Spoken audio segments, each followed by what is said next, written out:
Dekat video yang lepas kita ada sembang pasal Moskov kan, kawan baik dia. Ini kita nak sembang sikit kesinambungan daripada cerita Moskov itu. So dia adalah, orang kata Khalid ini ada serba sedikit kisahnya. Macam mana yang kita tahu, di dalam game Mobile Legends, si Khalid ini adalah salah satu hero yang boleh menggunakan, orang kata, elemen pasir. Dia boleh manipulate pasir. So macam mana dia boleh dapat kuasa pasir ini? So pada mulanya si Khalid ini hanyalah manusia biasa. Penampilan dia macam orang-orang Arab lama, dan dia mempunyai sebilah pedang yang diberi nama Scimitar. Dan dia pun merupakan ketua untuk puak dia, iaitu Puak Arta, dan dia ni dilahirkan sama kampung dengan si Moskov itu, iaitu di Emirate Road, ataupun bahasa Melayunya Jalan Zamrud lah, yang dekat Kelang itu.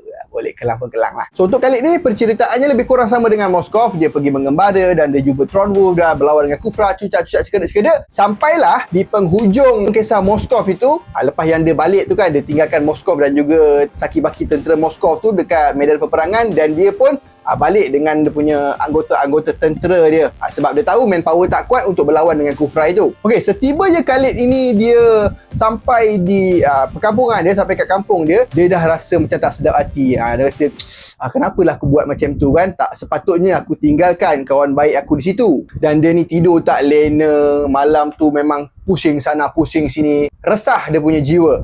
Sampai esok pagi dia pun mengambil tindakan untuk pergi balik ke tempat peperangan itu dan melihat, dia tengok banyak mayat dah bergelimpangan. Dia pun mencarilah Moskov. Dia cari, tak jumpa. Apa yang dia jumpa hanyalah tombak Moskov sahaja.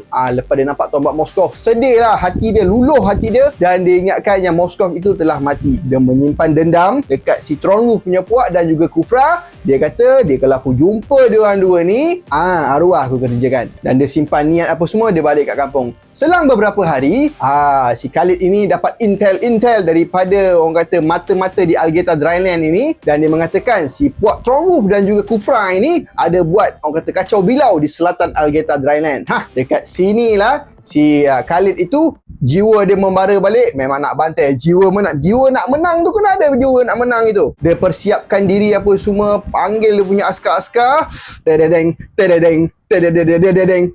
ini masa untuk perang.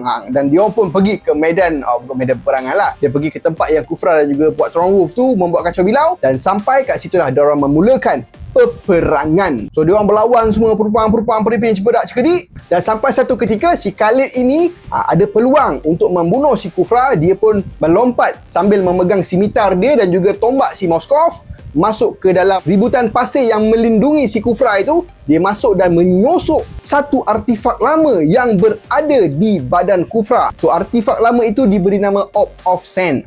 Dan pecah je Orb of Sand itu, orang kata pasir-pasir daripada Orb of Sand itu telah menelan ataupun telah menerpa si Khalid itu. Tengah-tengah bergelut, pasir-pasir itu menyerap masuk ke dalam badan Khalid. Itu yang ditulis dekat dalam Mobile Legends punya cerita. Bukan aku mana-mana tambah. Kalau nak tengok lebih detail scene tu, korang boleh tengok dekat Spider-Man 3 yang Sandman nak jadi Sandman tu kan, macam tu lebih kurang. So lepas itu, pasir itu dah sebati masuk ke dalam badan si Khalid. Dekat situlah permulaannya Khalid ini dapat menggunakan dan dapat mengendali pasir. Dah ada kuasa sikit, dia pun menghantamlah puak-puak Tronwulf dan juga Kufra. Akhirnya puak Tronwulf dan juga Kufra itu surrender.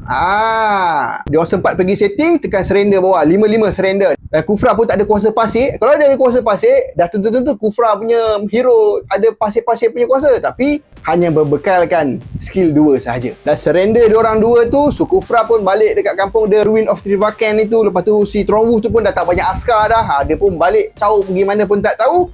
Dan dekat situlah Khalid berdiri teguh. Dia mengatakan dia nak membantulah, sebab dia dikurniakan satu kuasa yang hebat. Dia nak menjelajah satu Algeta Dryland ini, nak menaikkan balik bangunan-bangunan yang telah musnah disebabkan kedurjanaan Kufra dan juga Puak Tronwulf itu.